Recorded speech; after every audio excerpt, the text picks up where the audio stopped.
Eu quero tratar nesta oportunidade de 5 grandes enganos que vêm dominando a igreja, especialmente no Brasil. O primeiro engano é seguir o evangelho humanista. O evangelho segundo os crentes atuais, ou segundo os crentes dos últimos dias. Na Bíblia nós temos 4 evangelhos: Mateus, Marcos, Lucas e João.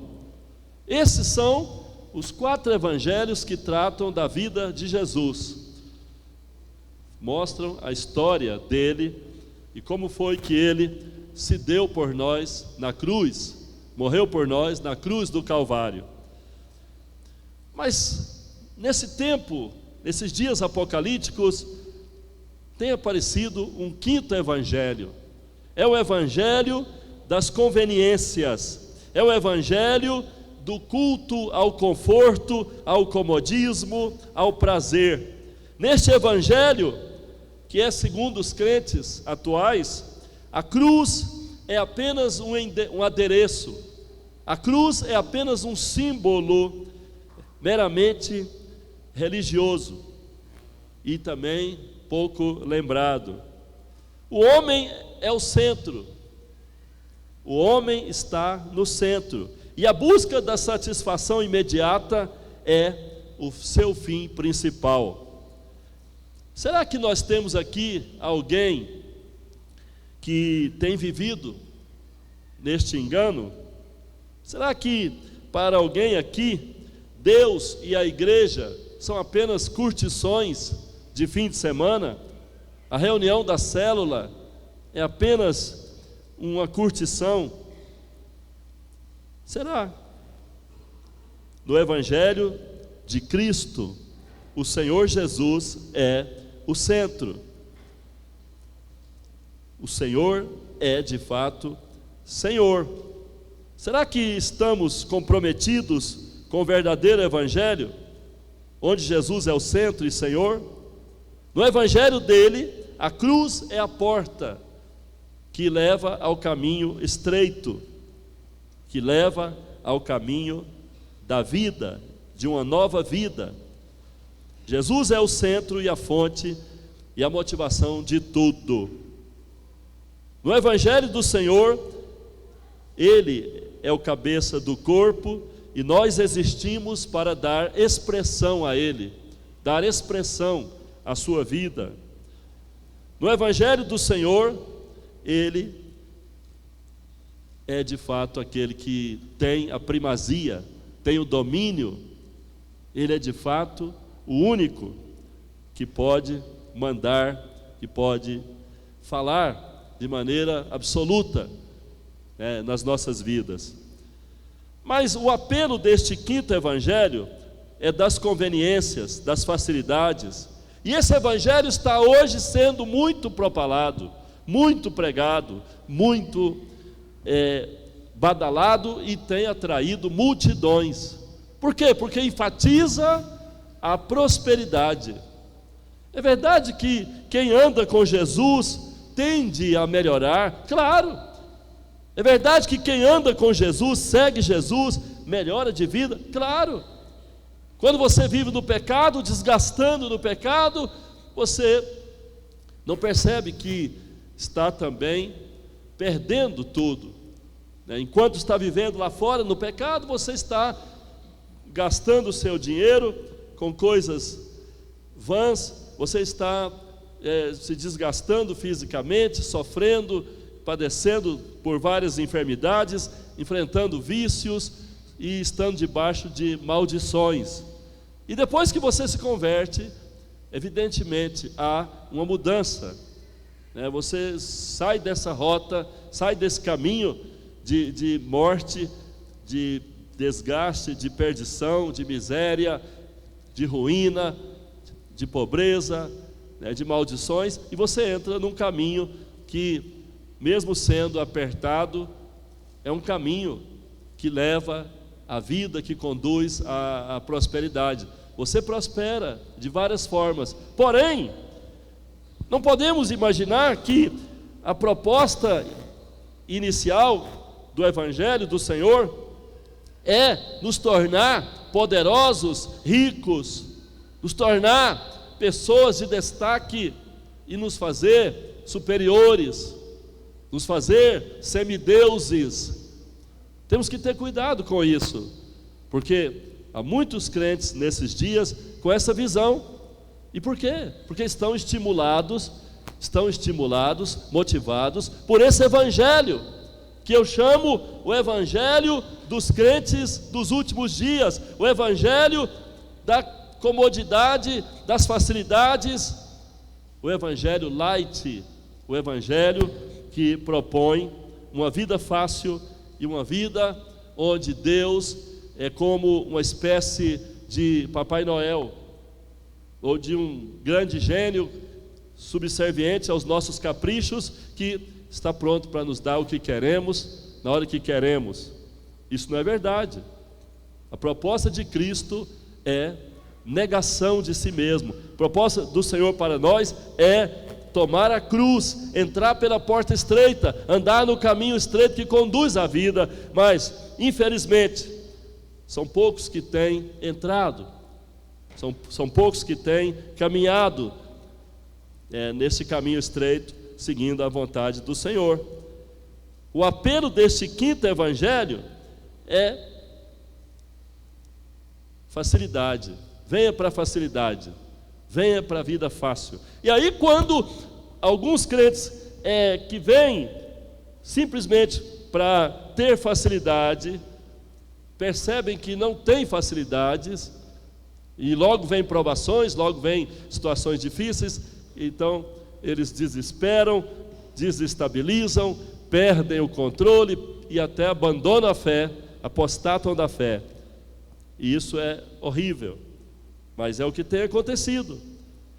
O apelo do verdadeiro evangelho é no sentido de resolver os problemas que os pecados têm causado ao universo, aos propósitos eternos de Deus e às nossas vidas. Portanto, temos que entender que o evangelho é, antes de tudo, o fim de uma vida de pecados, de uma vida em si mesmada, uma vida voltada para si mesmo. Em segundo lugar, nós temos um outro engano. O segundo engano é andar convencido de que os seus padrões de conduta estão corretos e que a Bíblia não quer dizer o que ela diz. Tem muita gente vivendo dessa maneira, com esse engano terrível, convencida de que os seus padrões de conduta estão certos e não aquilo que a Bíblia fala. Ou seja, muitos pensam, não, a Bíblia não quer dizer exatamente isso. Não, eu penso assim, eu penso assado. Então, nós temos hoje muita gente com achismo, cheio de achismo, muitas pessoas cheias de achismos. Eu acho. Cuidado com esse eu acho. Você tem que viver de acordo com a palavra. Você tem que ter a luz da palavra. Você tem que buscar aquilo que a palavra lhe dá como fundamento para tudo. E não viver de acordo com seus sentimentos. Não viver de acordo com o que você pensa. Cuidado. Se você abandona a Bíblia e passa a viver de acordo com seus próprios pensamentos, você está se desviando, está afastando do verdadeiro evangelho. Temos visto muitos irmãos em Cristo quebrando a cabeça, quebrando a cara, por insistir em andar num completo desacordo com Deus. Se você não anda de acordo com a palavra de Deus, você está em desacordo com Ele. E viver em desacordo com Deus não é nada bom. Você não vai alcançar nada de positivo. Você não vai ter uma vida verdadeiramente abençoada, uma vida verdadeiramente cheia de graça, de poder, de unção, de sabedoria. Você vai andar em trevas. Cuidado. Você está na luz, mas se não tiver cuidado, se você se deixar dominar por pensamentos próprios, se você se deixar dominar por filosofias que regem o mundo atual, você pode ser enganado e viver em trevas, andar em trevas. E isso é horrível, isso é terrível para quem conhece a Deus, né, já está fazendo parte da igreja. Infelizmente, há muitos crentes hoje vivendo em duplicidade de comportamento. O que é isso? Tem um comportamento piedoso, religioso, dentro das quatro paredes do prédio da igreja, na reunião da célula, mas fora a vida é oposta, fora a vida é outra. Tem uma vida piedosa aqui, mas tem uma vida relapsa, uma vida que se acomoda aos padrões do mundo lá fora. É uma coisa na igreja e outra coisa no trabalho, na escola, na sociedade. Jesus disse que Ele deseja que os seus filhos, que os seus servos, seus discípulos brilhem no meio das trevas, façam a diferença, sejam de fato sal. E nós temos visto muitos cristãos que estão tropeçando, que estão mostrando um comportamento feio, um comportamento desonesto, um comportamento imoral, um comportamento contrário ao que o Senhor espera dele. Isso é horrível, mas temos vivido nesses dias. É um tempo em que muitos estão sendo atingidos, estão sendo alcançados pela palavra, pelo evangelho da verdade, mas estão vindo e não estão sendo discipulados, não estão sendo doutrinados, não estão sendo ministrados com relação ao verdadeiro evangelho. Por quê? Porque infelizmente nós temos também uma liderança que não está honrando a Deus e tem vivido em duplicidade, tem vivido dessa forma que envergonha o Senhor. Então nós estamos hoje aqui diante dessa palavra, né? Se queremos andar com Deus, ter uma vida abençoada, precisamos avaliar: temos sido enganados? Temos vivido debaixo desse engano? Será que tem alguém aqui convencido de que os seus padrões de conduta estão corretos e que a Bíblia não quer dizer o que ela fala, o que ela diz?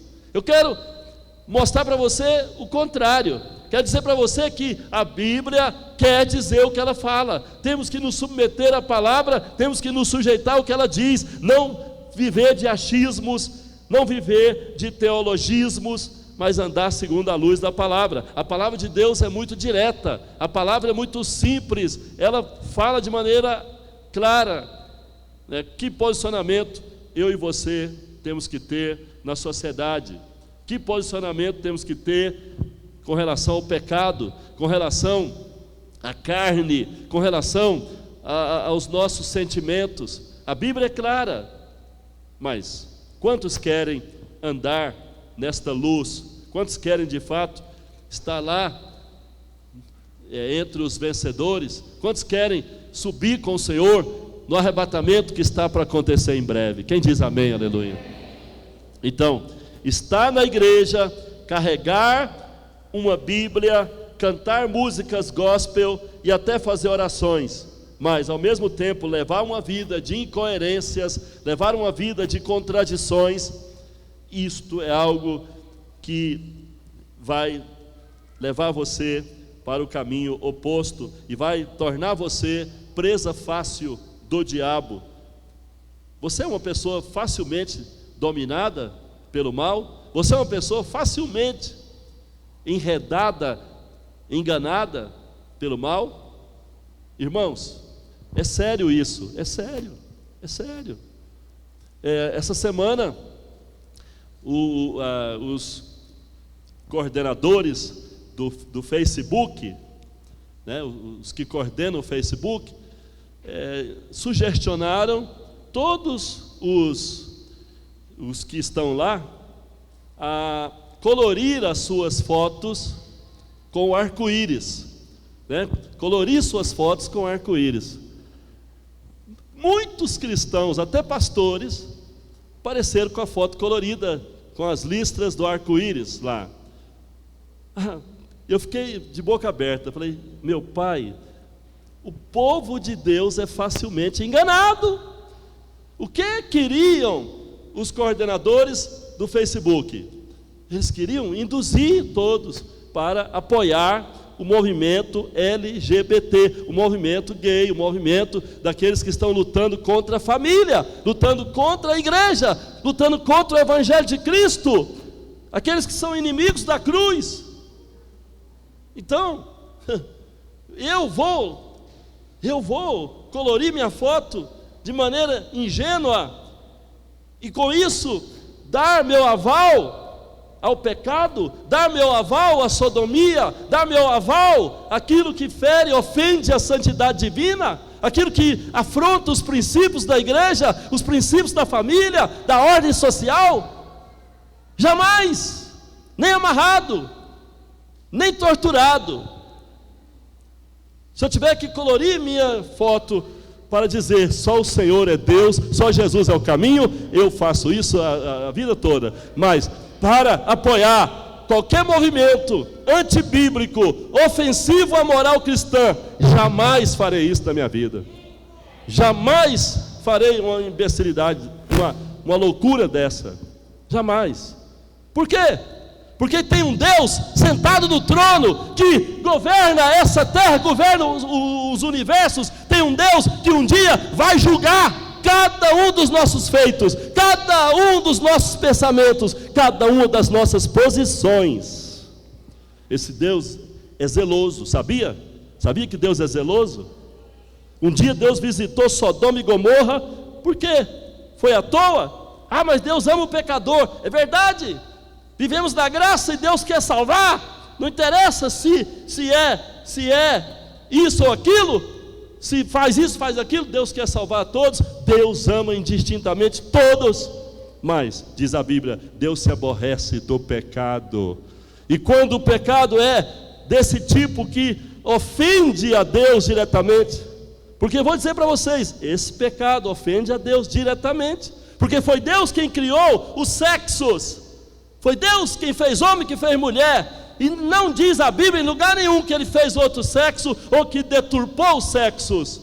Não, Deus é fiel a tudo, todo princípio que ele estabeleceu. Deus fez homem, Deus fez mulher. Jesus Cristo, lá em Mateus 19, reiterou isso. Ele disse, desde o princípio, o Criador os fez homem e mulher e os uniu em uma só carne. Portanto, casamento é aquele estabelecido pelo Rei, pelo Senhor, pelo nosso Deus, nosso Pai. Ele fez a coisa certa, mas o que está hoje é uma deturpação, uma distorção da palavra de Deus, é uma afronta ao Criador, dizendo que Ele não está certo, dizendo que Ele errou. E eu não posso aceitar isso como algo normal, eu não posso aceitar isso como algo banal. Isso não é banal, é uma afronta ao Deus que eu sirvo, que você serve.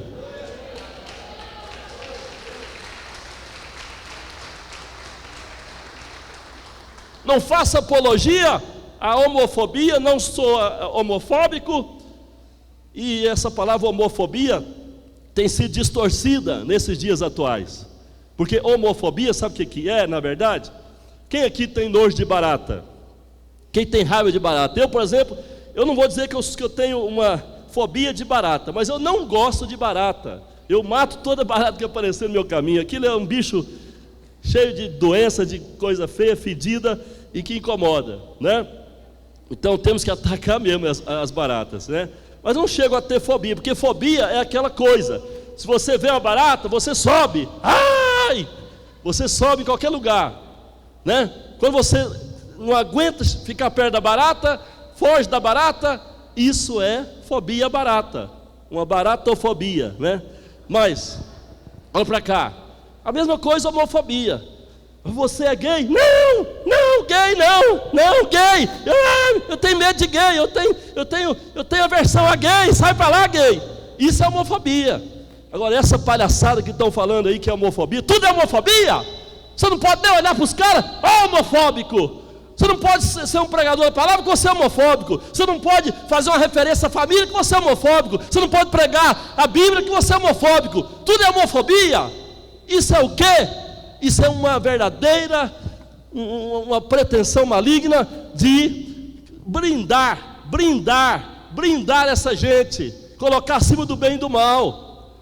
Mas enquanto esse país for democrático, eu vou dizer, é pecado andar na contramão dos princípios da palavra de Deus. Se você não assume que é homem ou que é mulher, de acordo com o sexo que Deus te deu, você está pecando. Está pecando. E eu vou continuar falando isso. E não tem nenhuma homofobia não, amigo. Nenhuma. Eu abraço qualquer pessoa. Não tem raiva, não tem aversão nenhuma que negócio de homofobia? Usa outra palavra. Pode usar outra palavra, não vem com essa história de homofobia para o meu lado, porque não tem isso não. Tem alguém aqui que corre de gay na rua ou dentro da igreja, em qualquer lugar? Levante a mão aí. Tem algum crente aqui assim, que corre? Não tem. Pelo contrário, todo mundo aqui ama essa gente, quer ver essa gente bem. Quem diz amém, aleluia?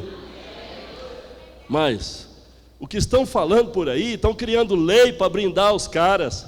Isso não tem nada a ver, gente. E o povo fica aí, não, fazer o quê? Eles também são gente. Mas são gente que quer viver acima de todos, quer criar uma tirania gay, quer mandar em tudo, quer falar em tudo, quer ser contra tudo e até quer mudar a Bíblia, quer mudar tudo. Pera lá, tem limite. Alto lá, tem limite. Não é assim não. Daqui a pouco eu vou querer também criar uma lei do crentofobia, crentofobia. Pera lá. Então não fala nada de crente não, que eu vou te meter na cadeia. Pera lá. Deus nos dá liberdade de falar o que nós pensamos. E Deus dá liberdade de expressar. Se alguém não concorda comigo, fala o que quiser. Mas não vem com essa história de homofobia, de processo, não sei o quê. Vocês estão completamente loucos. Isso é loucura. Isso é loucura. Então, por que eu estou tocando esse assunto? Porque esse é um assunto bem atual. Essa é uma questão do dia a dia. E muitos crentes estão hoje caindo nesse engano. Tem crente já admitindo namoro de gay, casamento de gay. Não, você não pode. Se você que está seguindo o Senhor Jesus Cristo, se você segue o Evangelho do Senhor, você nunca vai aceitar isso.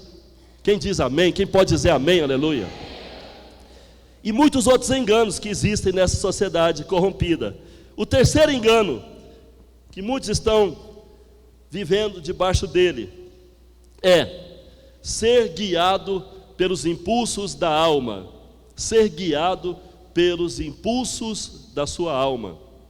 Escuta bem, nós temos que obedecer a palavra de Deus, independente do que a nossa alma pensa, sente ou deseja. Nós temos que estar sujeitos a Deus, vivendo de acordo com a sua vontade. Hoje, vemos uma grande maioria de crentes almáticos que vivem para satisfazer os desejos e impulsos da sua alma. A nossa alma, como vocês sabem, é constituída de mente, vontade e emoções. Mente, vontade e emoções. Não podemos ser guiados nem pela nossa própria mente, nem pelas nossas emoções e nem pela nossa vontade. A Bíblia diz que nós temos que negar a nós mesmos. Jesus em Mateus 16, 25, ele fala que temos que perder a vida da alma. Quando ele fala perder a vida, ele está dizendo perder a vida da alma. O que significa perder a vida da alma? Jesus disse: se alguém quiser achar a verdadeira vida que vem de cima, a vida espiritual, precisa antes perder a vida da alma. O que é perder a vida da alma? Perder a vida da alma é desprezar a alma, é colocar a alma em segundo plano. Jesus ensinou que para ganharmos a vida temos que desprezar a vida da alma. Portanto, é um engano, uma perda de tempo insistir em ser cristão almático. Não podemos viver debaixo do domínio da nossa alma. Tem pessoas que elas vivem de acordo com a alma. Sabe por que muitos não vieram ao culto? Não vieram ao culto hoje porque não tiveram vontade. Ah, eu não tenho vontade. Se a vontade que eu tenho é de ficar em casa, vou ficar em casa. Se a vontade que eu tenho é ir no futebol, eu vou lá no campo de futebol. Se a vontade que eu tenho é não fazer nada, não vou fazer nada. O que é isso? É vida de alma. É seguir a própria alma. Outras pessoas dizem: não estou entendendo, não consigo entender a Deus, não consigo entender a Bíblia, então eu vou ficar em casa, não vou frequentar a igreja porque não estou entendendo nada. É alma. Se Deus fala uma palavra mais forte, a pessoa diz: espera aí, essa palavra é dura, essa palavra é forte demais, essa palavra exige demais, eu não dou conta disso. E aí a pessoa se submete à sua própria vontade, não segue a vontade de Deus, e não consegue também obedecer quando não compreende. É verdade que a nossa fé é racional, é verdade que tudo tem uma razão, mas nós nem sempre podemos entender as razões de Deus, nem sempre Deus vai parar uma situação para nos dar explicações. Jesus disse aos discípulos dele: o que eu faço agora, vocês não entendem, mas entendê-lo-ão mais tarde. Então fiquem tranquilos, andem na minha vontade, obedeçam a minha voz, sigam meus passos, porque vocês não vão errar o caminho. Mas muita gente fala: não, Senhor, me explica isso aqui, porque o Senhor está me provando, porque o Senhor está me deixando nessa situação, por que o Senhor permitiu isso, permitiu aquilo? Você não tem que perguntar ao oleiro o que está fazendo com o vaso. Você tem que dizer: Senhor, amolece o barro, porque eu quero ser um vaso como o Senhor deseja. Não temos que questionar. Apóstolo, mas Deus não permite questionar? Permite. Mas estou dizendo, Deus responde, mas nem sempre você vai ter noção de tudo na hora que você está passando a situação, está vivendo aquela situação. Portanto, entrega na mão de Deus, descansa na palavra que diz que todas as coisas cooperam para o bem daqueles que amam a Deus. Descansa na palavra que diz que o choro vai durar uma noite, mas a alegria virá pela manhã. Descansa na palavra, na certeza de que Deus não falha, e de que você não é bom, você não é perfeito, você não tem ainda santidade plena. Portanto, quando você é provado, é testado, é levado ao fogo, é levado à arena dos leões, é levado a uma situação de crítica, de fogo pesado, fogo cruzado, fogo intenso, fica tranquilo, descansa em Deus, porque o Deus que sustentou Daniel na cova dos leões, o Deus que não permitiu que o fogo queimasse Sadraque, Mesaque e Abednego, esse Deus é com você, estará com você em qualquer situação, Ele fará superar toda provação. Esse Deus é fiel, esse Deus não lhe deixará. Nunca abandonou um fiel, nunca abandonou uma pessoa que submete a Ele. Portanto, o segredo é: submeta-se a Deus, e você verá que Ele faz tudo certo, e que Ele tem o poder de tudo, e que a sua vida nas mãos dEle vai dar certo. Aleluia, glória a Deus. O quarto engano, quarto grande engano, que vem tomando as mentes de muitos crentes: